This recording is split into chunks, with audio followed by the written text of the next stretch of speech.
Hey guys, TechGeek here again with another video, and today I have my comparison, shootout, whatever you guys might like to call it, video featuring the iPhone 8 versus the iPhone 7. On the left you guys can see the iPhone 8, and this is in space gray, and on the right of course is my black iPhone 7.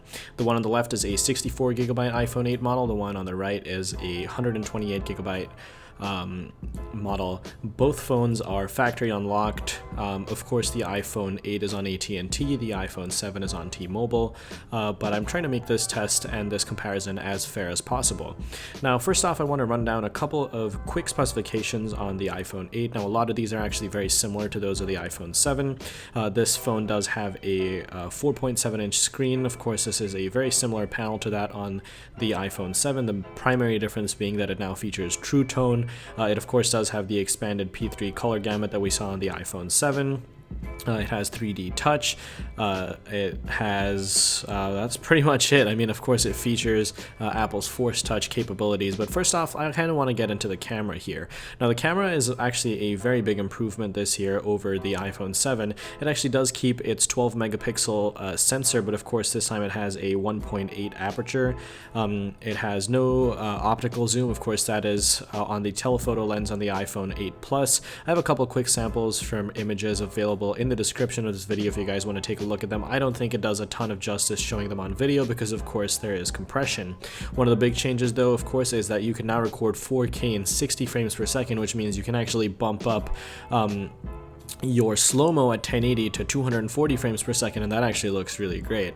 A big difference here, of course, available with the iPhone 8 is Apple's True Tone display, which I believe we first saw on the iPad Air. It might have been the iPad Pro, but essentially what this is a display that actually senses the color of the light, the K value of the light in the room, and changes according to that to better match that to create a more accurate display.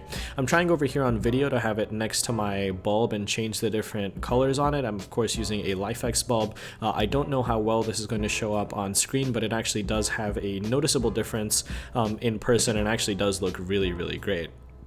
Now the iPhone 8 has the same Ip67 waterproofing as the iPhone 8. They both have essentially the same. The bodies of these phones are very similar. Of course at the back of the iPhone 8 you guys can see we now have a glass back, and this is of course for Apple to allow wireless charging, and this phone does work with the Qi wireless charging standard. The iPhone 7 of course only charges via a lightning cable.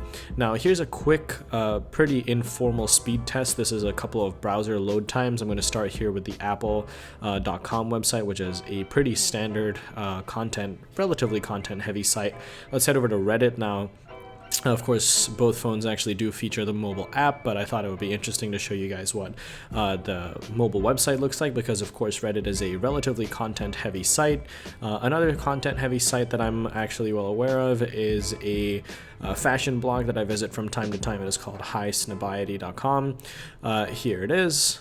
Bam, of course, we see it load a little bit quicker on the iPhone 8. Of course, this isn't a massive difference. I think the trend that you guys will notice throughout a lot of these different websites, and of course the app load times that you'll see following in a couple seconds, is that yes, the iPhone 8 does absolutely edge out over the iPhone 7, but it is a very marginal difference. You'll notice that this is not a very noticeable thing if you were using the phones just by themselves, but actually does make itself a lot more apparent once you have both phones next to you.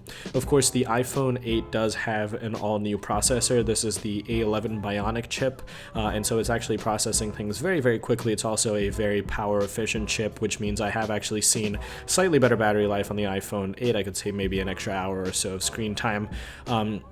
Again, I'm just running through a couple of these websites and pages. This, of course, is my personal portfolio website, which you guys, if you would like to visit, of course, there is a link in the description. Let's end this out with a test on Apple.com again, and of course, it ends with the iPhone 8 edging out over the iPhone 7. Launching the camera, it was kind of weird that the iPhone 7 actually set it up just a tiny bit quicker.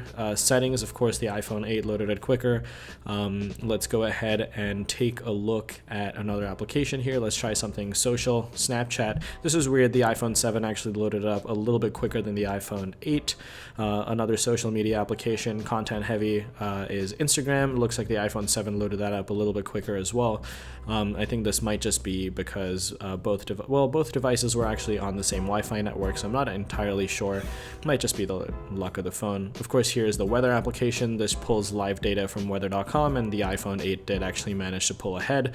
Again, in these menial tasks, it's really not a big difference. The A11 chip, however, is a very, very powerful chip, and a lot of people will tell you, and of course Geekbench scores will show that it's actually punching up a little bit over even Apple's own 13-inch MacBook Pro, which is insane levels of performance, and it's wonderful that it comes at a price point and in a device that actually does remain relatively power efficient and actually does have a slightly smaller battery than the iPhone 7, but manages to exceed battery life by a little bit. Now, aesthetically, dimensionally, industrially, physically, tangibly, both phones are very, very similar, of course, with the exception that the iPhone 8 does have a glass back. This is probably what adds to its slight weight increase over the iPhone 7, but I think it actually feels a little bit more premium in the hand. It feels nice. It's a little bit grippier because of that glass versus the glossy plastic on the iPhone, or rather just the standard aluminum on the iPhone 7, which is a little bit more slippery. Now, of course, both phones are definitely very wonderful devices. The iPhone 8, of course, I think is a little bit overshadowed by its older brother, the iPhone 10, which is going to be coming out in just a couple weeks from the time that this video goes up, but it is still a fantastic phone to buy right now if you're looking for a new iPhone. If you are coming from the iPhone 7, I would definitely recommend against upgrading because there's not a whole lot of changes outside of wireless charging, a better camera, which is surprisingly actually quite a bit better, and then of course that True Tone display, which is very nice to have. Outside of that, if you're looking for a bigger screen or a larger upgrade from the iPhone 7, like myself, it may behoove you to wait for the iPhone 10. Either way, thank you guys so much for watching this video. I really hope that you enjoyed it. I hope this might help you guys make a better and more informed decision about whether to buy an iPhone 7, an iPhone 8, or wait out for the iPhone 10. Again, thank you all very much for watching, and I'll catch you guys in the next video. Peace.